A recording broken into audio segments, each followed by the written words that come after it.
Jadi intinya setelah Karl Popper dan Thomas Kuhn tuh sains itu menjadi lebih rendah hati, menjadi lebih tidak arogan.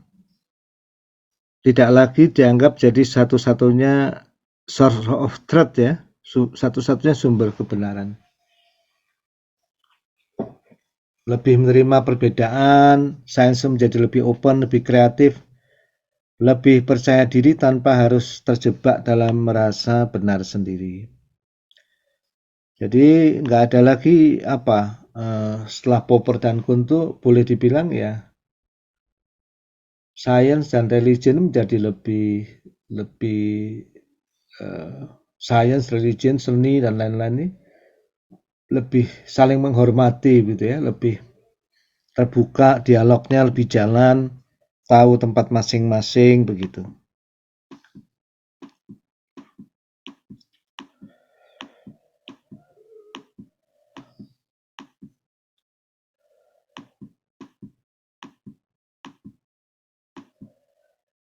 Oke, saya ingin sedikit membahas Pak Godfrey Smith nih ya sambil nunggu Pak Yusef. Pak Godfrey Smith ini layak dipelajari ya. Ya, bukunya Theory and Reality atau Theory and Reality ini ya. Luar biasa ini. Belum terlalu tua-tua banget ya, kelahiran tahun 65 ini. Ini asalnya Australia. Ya, dia ini sekarang Professor of History and Philosophy of Science di University of Sydney. Dia itu bekerja terutama dalam filsafat biologi dan filsafat philosophy of mind. Jadi menarik ya, pikiran. Dia juga punya interest di general philosophy of science, pragmatism, dan metafisik dan epistemologi ya.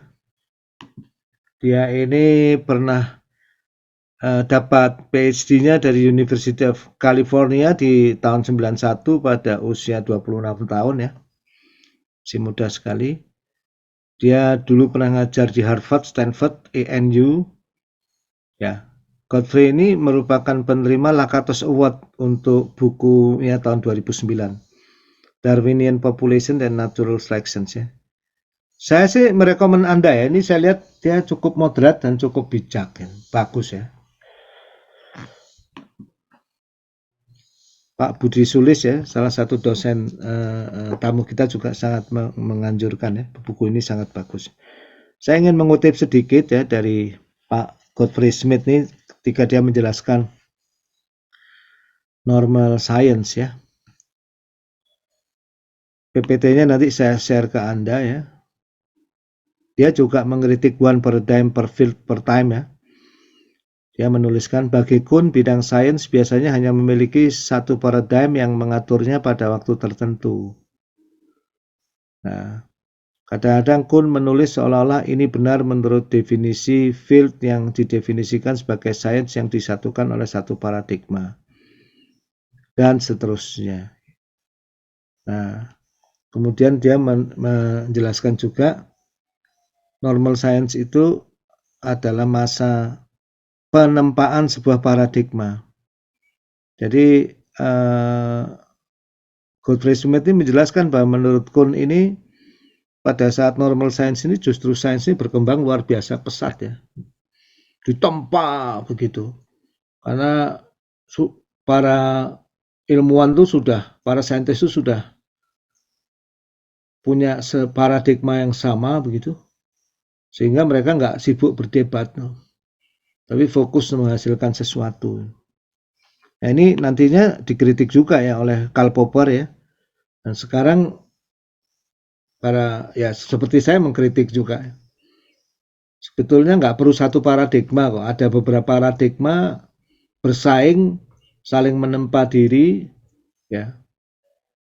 Asal nggak masuk ke chaos ya, dan nggak masuk bunuh-bunuhan gitu, debatnya itu bisa maju ya sains itu.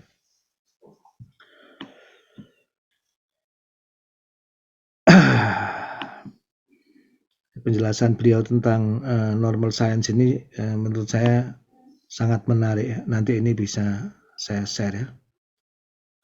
Nah ini Godfrey menyebut Popper ini tetap nggak setuju dengan Kuhn ya.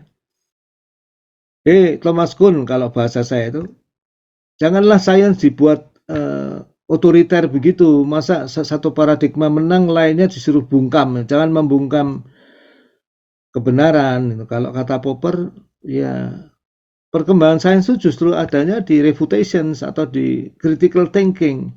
Ketika sains dilepaskan dari critical thinking, it is not science ya, nggak jadi sains lagi. Justru sains itu menjadi berkembang karena kritis. Jangan sampai atas nama normal science ini jadi pembungkaman terhadap orang itu kritis gitu. Nah ini menarik ya. Mereka memang masih satu zaman ya, mencermati perdebatan yang sangat kreatif dan positif antara Karl Popper, Kuhn dan Imre Lakatos. Ini merupakan salah satu di satu abad yang lalu ya, kira-kira 50 tahun lalu kejadiannya, yang luar biasa menarik ya. Jadi setiap penutupan debat ini menurut Karl Popper ini berita buruk ya. It is not good story, it is not good news for science ya. Nah ini menarik nih ya. Nanti kalau anda sudah lulus jadi pembimbing itu jangan jadi pembimbing yang otoriter ya. Salah satu ciri utama saintis ya itu adalah keterbukaan, kemauan untuk mendengar. Kalau bimbingan anda nanti itu berpandangan beda, dengarkan dulu gitu. Jangan maunya saya begini gitu, tapi bagian yang misi yang indah dari seorang pendidik ya, seorang researcher itu ya mengembangkan manusia dan fitrah mereka untuk berpikir ini bagaimana bisa terarahkan ke arah yang lebih sempurna ya, jangan buru-buru di-cut begitu.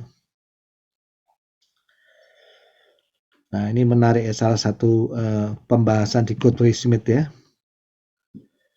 Jadi kalau Popper mengatakan begitu, meskipun normal science dari Kuhn itu memang terjadi, kata Popper itu hal yang buruk. Gitu.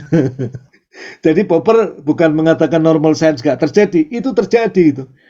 Tapi itu menjadi buruk kalau itu digunakan untuk membungkam kemauan para saintis untuk maju gitu. Ya, silakan ini nanti akan saya share ya.